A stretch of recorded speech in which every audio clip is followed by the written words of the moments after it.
We'll wait for 5 minutes and then we'll start with the session.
Okay.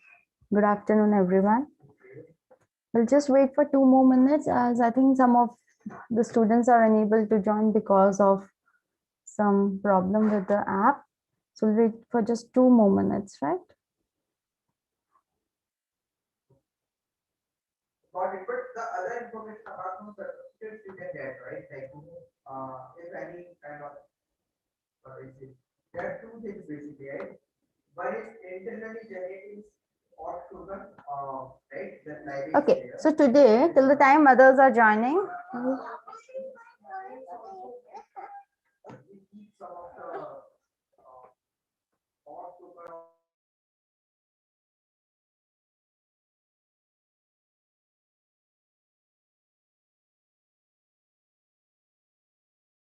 yeah, till the time everyone is joining, we are going to talk about the process of business communication. So as per you, what is the process of business communication? Okay. Okay, got it. So, What is the process of business communication?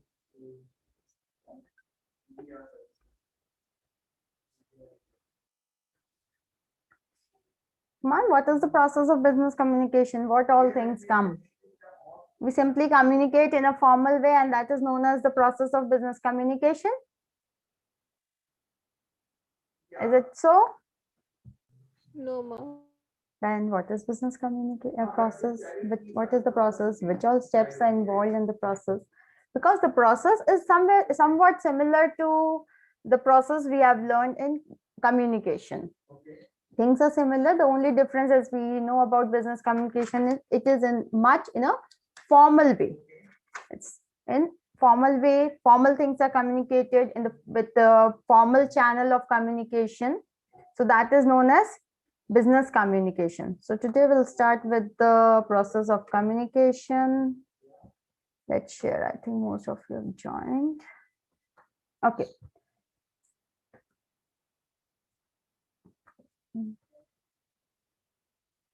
Yes, the process of business communication.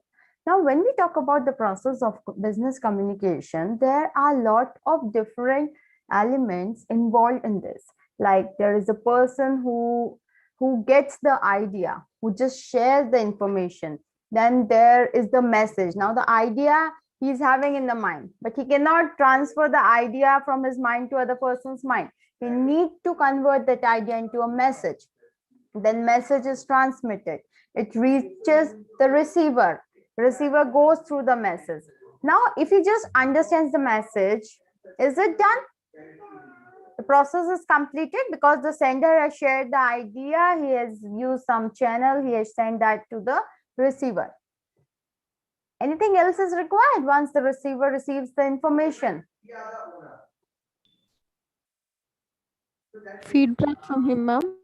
Feedback from him, right? The feedback is required. Now, if we talk about feedback, then there are a lot of types of feedback. Like it can be positive, it can be negative, it can be a combination of both. So again, feedback is required. And once we receive the feedback, then we can say, yes, the process of communication is completed, but it's not a full stop over there. It will still continue. Like when we start dealing with someone, it's a continuous process which keeps on moving and there is no end to that. Once we receive the feedback, do we agree with the feedback which is being shared by the receiver?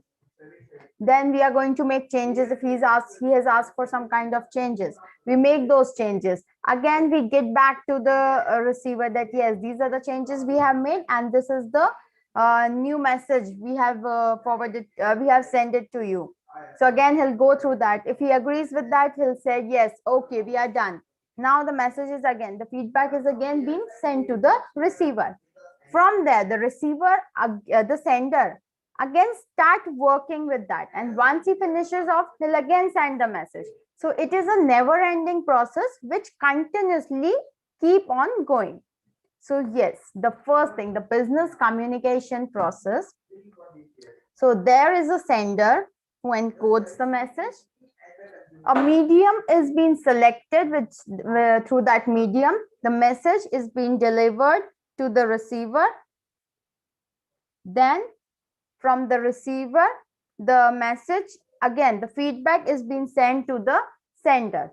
So this is the complete process of business communication, but there are some barriers as in the noise barrier, maybe the language barrier, the cultural barrier, many barriers which impact the message which is being sent by the receiver sender to the receiver.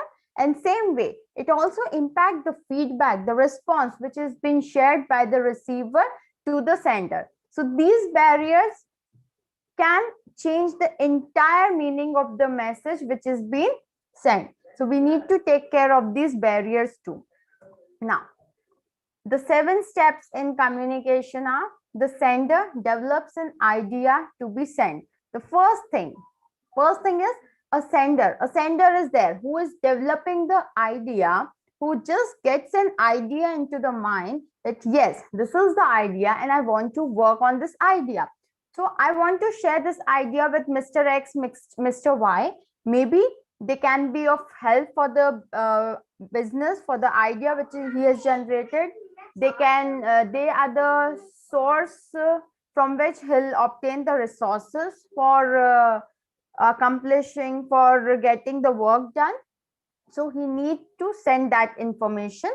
Next, the sender encodes the message, the idea which he is having in his mind. He just encodes. He gives some words to that idea. He form that in a proper format, in a proper formal written format or maybe oral format, the message is being formed, and then the sender select the channel of communication that will be used. Now here channel of communication plays a very important role. We need to select the right channel of communication in order to avoid any kind of misunderstanding, in order to have the message successfully delivered to the receiver. So the right selection of channel is required. For example, he wants to communicate with two people, and if he go with some newspaper, that okay, I'll write my message in the newspaper and I'll inform both the person. That is not the right channel of communication. He can directly send a mail, he can draft a mail, he can send the message, he can contact them through phone, he can have video call with them, video conference with them. So these all things are required, that he need to select the proper channel which is best suitable to deliver the message. For example, in the organization, a CEO wants to communicate, wants to inform something very important related to the organization. Now, if he is selecting the channel as one-to-one channel where he's calling everyone, he's messaging them personally, that channel cannot work for him. He has to select, like he can have a seminar, he can have a group video call with all the persons, he can have a stand-up meeting, those kind of things and channel he need to select. So as per the message, as per the audience, the selection of the channel should be done. The message travels over the channel of communication. Yes, the channel selection is done because the message will be going through that channel. Next is the message is received by the receiver. Now we have selected the channel, we have made the message is now going, and finally it has reached the receiver to whom we were supposed to deliver our message. Now what receiver will do? He will decode the message. He will try to understand what is written in the message and what is the actual idea the sender is trying to communicate. The sender is trying to explain to him. So he's going to decode the message. Once he decodes the message, once he understands what the sender wants from him, the final thing happens, and that is he provides the sender with the feedback. The receiver sends his feedback if required to the sender. The feedback even can be yes, no, okay, but some feedback needs to be there if that is actually required for completing the communication process. For example, the sender has given a quotation. No, sorry, not the quotation. He has given a list of things he needs from the receiver. So now here, just reading that thing, what all things sender require, won't complete the process. Now it's his duty, when the sender has asked about the quotation, he is supposed to draft the quotation and he's supposed to send that feedback back to the sender, that this is the prices I'll be quoting and this is the final amount which you'll have to pay. Along with that, clear things should be mentioned. If there are any charges, any additional charges, hidden charges, who is going to pay, who will be liable to pay those charges, everything should be mentioned clearly from both the parties. If any of the important information is missing, that is going to make your process very lengthy, because again and again you'll be getting back to the other person to ask the question which should have been clarified in the very first formal communication which happened. For example, if there are some carrier charges, who is going to pay that? That should be mentioned clearly, that okay, it's the sender who is going to bear those charges, and sender should say, okay, yes, I know that I'm going to bear these charges. That should be very much clear. As we know, the communication, the clarity of information should be there. So it says it should be clear when we are providing feedback or when we are sharing a message. So these are the steps of communication. Now, starting with the first thing in process of communication, that is idea formation. What is idea formation? What is idea formation? Idea formation is something which begins when a sender is having an idea to be communicated to other person. It is influenced by factors surrounding him. The idea is getting maybe influence. He is influenced to get that idea. He just got that idea because of the surrounding he is having. So it is the sharing of idea which generates in the mind of the sender. The sender begins by clarifying the idea and purpose of sending the message. Both the things should be clearly told. What is the idea? And why I'm sharing this idea with you? What is the purpose behind sending this idea to you? For example, I want to open my manufacturing unit. Okay, so for that, I need raw material. But I'm sharing my idea with the person who is not into, who's not dealing with raw material. He's a person who is having his own outlet. So how am I supposed to share that idea with that person? Will that be useful for me? No, I'm not going to get anything from him, because here the purpose of sending the information is to get the resources at to get the raw material at best price. So both the things you need to keep in mind, and then you need to select to whom you are going to communicate. Sender makes or draft a complete detailed message to clarify what idea he has in his mind and what is the purpose, what is the reason why he is sending that detailed draft or mail to you. Second, what exactly does the sender want to achieve? What exactly the sender wants to achieve? Like whatever he tells or conveys, that should be perfect and proper, and the receiver should understand it. That's what he needs. Okay, yes, he means that the whatever is conveying is proper and receiver is going to understand that. Okay, and is he expecting something in return? That yes, if the receiver accepts that, if you're talking about the manufacturing unit, that yes, receiver is going to provide me with the necessary prices, with the quotations, what discount, what benefit they are going to give it to me if I order in bulk or if I order small quantities. So all these things he exactly want from the receiver. He want to achieve these things. Next, how is the message likely to be perceived? How the message is likely to be perceived? What's the meaning of this question? The channel of sending. Channel of sending. Okay. Khushi, it's the same thing what you explained in the last sentence, that how the receiver understands the message. Okay, how it interprets, that is. So how is the message likely to be interpreted by the receiver?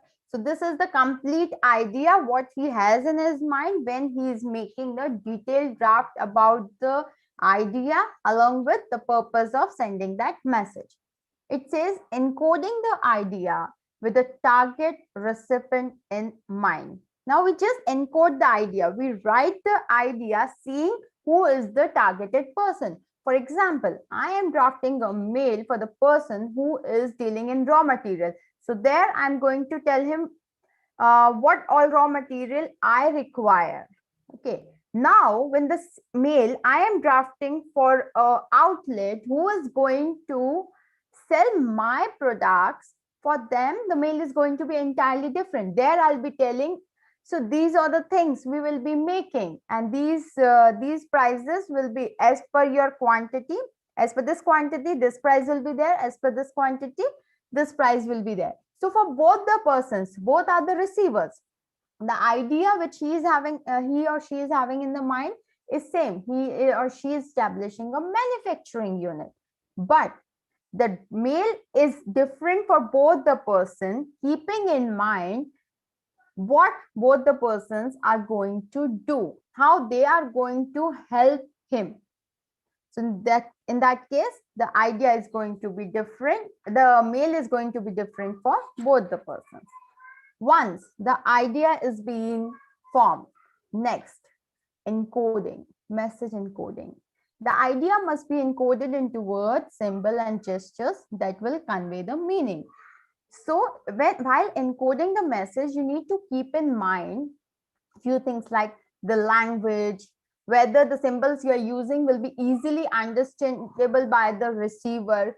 Use easy language to communicate. Don't use the fancy words which is going to make your message more complicated, and maybe the message won't be that much effective because those fancy words are not easily understandable by everyone. So always, while making the message, use very simple and clear words to make yourself very clear with the receiver. Second, sender must be aware of the receiver's communication skills, attitude, skills, experience, and culture to ensure clear communication. Now, when the sender is talking to a person with whom he has been dealing from years, from 5 to 6 years, there he need not to be very specific about each and every point. Like, for example, if it comes to bearing the courier charges, bearing the carriage charges, there he don't need to mention anything because both of them have been dealing from years. So he know that this thing is already clear between us, that it is going to be borne by me or by him. So these things are not required. But in case he is dealing to a new person who has just entered into that organization, he is not aware about the way of dealing with the old clients. So there he need to be very much clear again. He should know the communication skills. Communication skills means how he can explain himself more clearly, more specifically, and how the other person is going to understand what all things he need to add so that the other person understands the message very easily and very clearly. So these all things you need to keep in mind while making the message. No person can interpret information in the exact way the sender has sent. So if I'm telling you something, for example, if I tell you that I'm planning to start my own manufacturing unit and I'll be requiring raw material, regular supply of raw material from you. Now, when I'm saying regular supply of raw material, for me, it can be that I need the raw material to be delivered once in a quarter. And for the receiver, he may think that, okay, in this case, regular means maybe monthly basis, they are asking us to send the raw material. So here, it's not necessary the way the sender is drafting the mail, keeping the points in his mind, same way the receiver is going to understand. So the sender must be careful in choosing the words, symbols, language, and content along with gestures which are commonly understandable to reduce the chance of misunderstanding. Nowadays, due to this pandemic, most of the dealing is going online, right? We are showing the things online. So when you are into the online mode, you need to have more clear and better use of symbols and the words. For example, from your side, it's not a yes. Okay, a sender has sent something to you and you don't agree to the terms or the things which are being mentioned by sender in the mail. But still, if you as a receiver, just by your words, you are saying no, but your head movement is saying yes, you are again confusing the sender. So make sure while you're doing these type of things, you are using your symbols, gestures properly, which are related to the words you are speaking. There should be relation between both the things. Next, after message has been encoded, the message transmission is done, right? Transmitting channel. So choosing the medium of to transmit the message, by which medium you are going to share the message, you need to choose that. Message can be transmitted in a verbal, written, or visual manner, any manner. If you think that visual thing is going to be more easy, like for example, if we talk about construction site, if we are sending the information to different property dealers, we want them to sell our flats.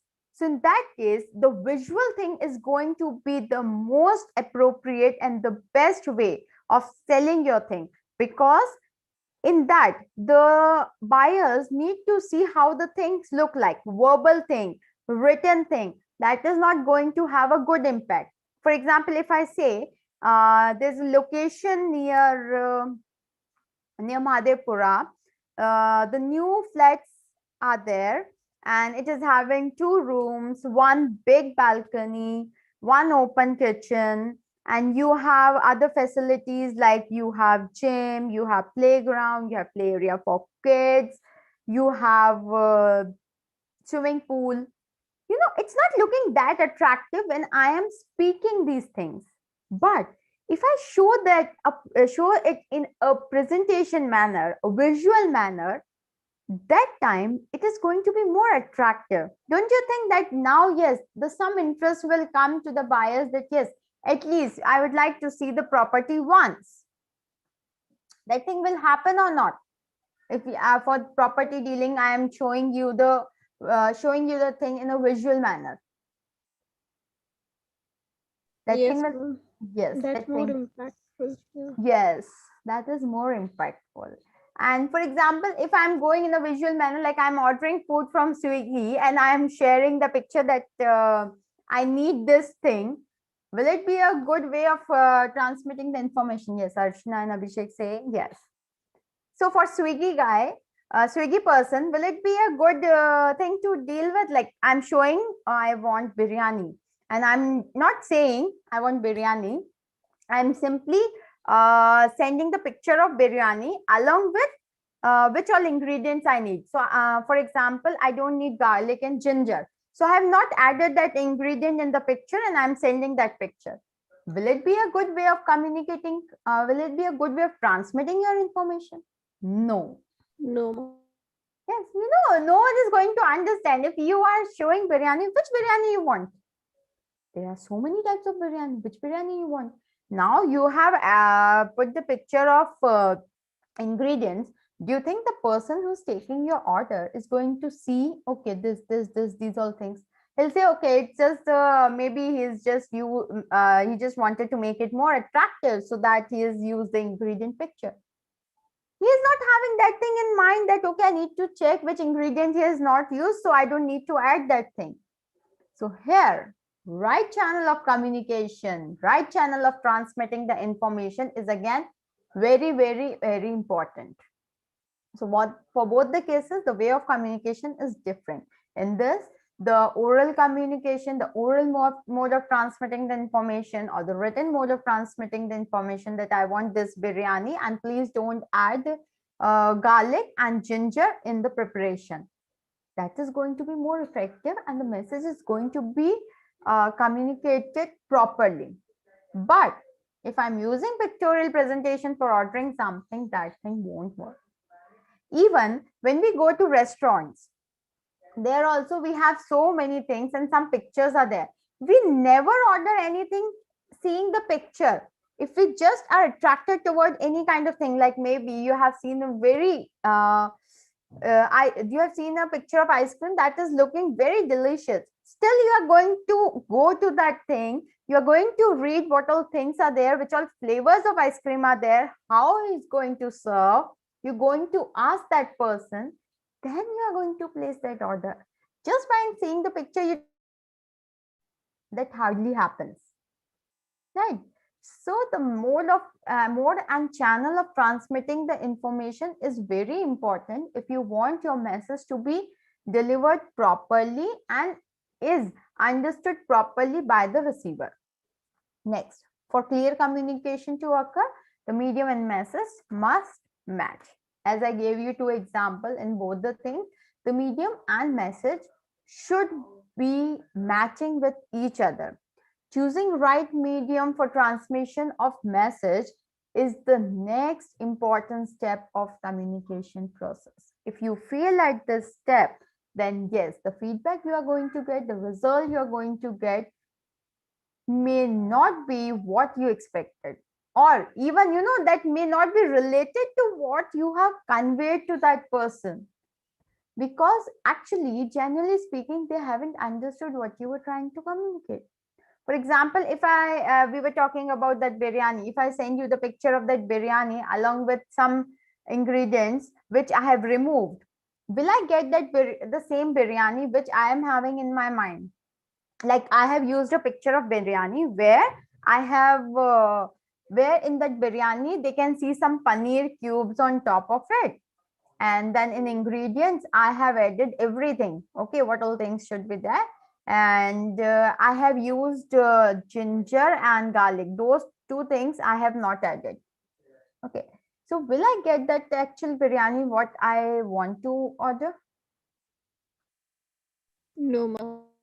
No, they might not be paneer, or they might add ginger and garlic to that. So again, if there is one small mistake while selecting the channel of communication, the result can be entirely different, or you may not get the result at all. So make sure your message transmission channel is clear and right. Okay. So after message transmission, now here we are going to see what are the channels by which we can communicate. So we have divided that into three different things, that is verbal, written, and visual. If we talk about verbal channel, that is in-person speech, phone conversation, voice over internet protocol, radio, podcast, voicemail, and intercom. So verbal means all the modes of communication where we are using our voice to explain other person. That is the verbal way of communication. So this verbal way of communication is best suitable for one-to-one communication, small group communication, even for large group communication. So this can be used for any mode of communication. If you want to inform a large gathering, you have radio, you have podcast, you have voice over internet protocol, you can use that. If you want to communicate one-to-one, it can be in-person speech, it can be phone conversation, voice message, intercom, you can use any of these things. Second is written. When it comes to written mode, it says emails, text, and instant message. When you want to get instant reply, when you just want to get the instant reply, you can simply use text or instant messages. Report, articles, and essay, letters, memo, blogs, and tweets. These are the way where we are using the words in the written format. Either we are writing it down, we are typing it down, we may have the printout. So this is the written way of communication. Second, last one is visual, the things which we can see. So it can be drawing and paintings, photo and graphic designs, body language, that is eye contact, hand gestures, body movements, your facial expressions.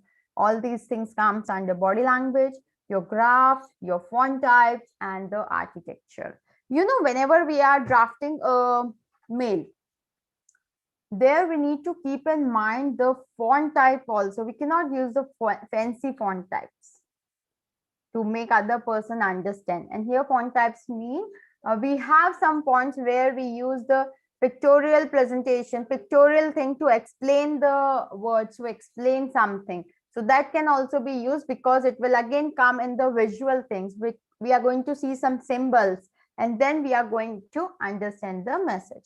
So any of these three forms, three channels you can use when you want to communicate with, you want to communicate your message to the person. Any doubts related to these three things, three elements of process of communication? Any doubts you have? No, ma'am. Okay. What about? No, ma'am. Okay, no one is having the doubts. Am I talking to myself? Am I explaining myself, or you all are listening to me? Listening. Okay, listening. Okay, so good if you don't have the doubt. So you have to do one thing for me now. The task for you is, as I have shown you one table in which you were having so many verbal, written, and visual channels, I want you to add more lists to that. Okay, as per you, what are the different verbal, visual, and written modes of communication? I want you to prepare that list and come in the next class. Can you show it again, ma'am? Yes, definitely. I'll show that thing again. You can just take a picture and I want you to add more things in that list, because this list is not, this list doesn't contain everything which comes under visual, verbal, and written mode. Everyone can take the photo and I just want more things to be added in these three columns under verbal, written, and visual. These can be repeated, ma'am. Yes, you can repeat these. But if you take the photo, it will be very grateful if you just come up with the things which are not added here. Yes, ma'am. Like how much we have to find out, ma'am? We get more. You can find out how much you get, Okay, okay. because we need to have a complete list. For example, for written mode here, nowhere newspapers are written. Again, it is a way of written communication, isn't it? Yes, ma'am. That is not written. For visual, it is PowerPoint presentation. That is again not written over here. Yes, ma'am. For verbal, it is the Zoom calls. Not mentioned. Ma'am, Facebook not mentioned. Yes, there are lot of things. I want you to come up with even smallest thing. See, why I have used tweet. Tweet means it goes on Twitter. So I'm indirectly saying that Twitter I have used. So there are many other ways by which we can communicate. Yes. So I want all of you to come up with that. Okay. Yes. So we are done with this session. Other three things, that is the receiver, the feedback. Two things, the receiver, feedback, we are going to do in the next session. Take your break, get ready for the next session, which is all about the interview skills. And yes, let me give you the topic, what you need to prepare for your interview skills. Okay, who are you? That we have already done, right? We did. Who are you? Yes, ma'am. Okay. Now you have to come up with, why should we hire you? Right? Why should we hire you? That you have to come up with the answers. Okay? Okay, ma'am. Yes, ma'am. Yes. Then after that, we have one more important question. Okay. So we'll see you in the next session at 3:20. We'll share the link in the group, because Yeah, I think okay, most of ma'am. you are unable to join the session. So we'll share the link in the group. From there, you can join. Okay. Okay, dear. Bye-bye. Take care. Yeah.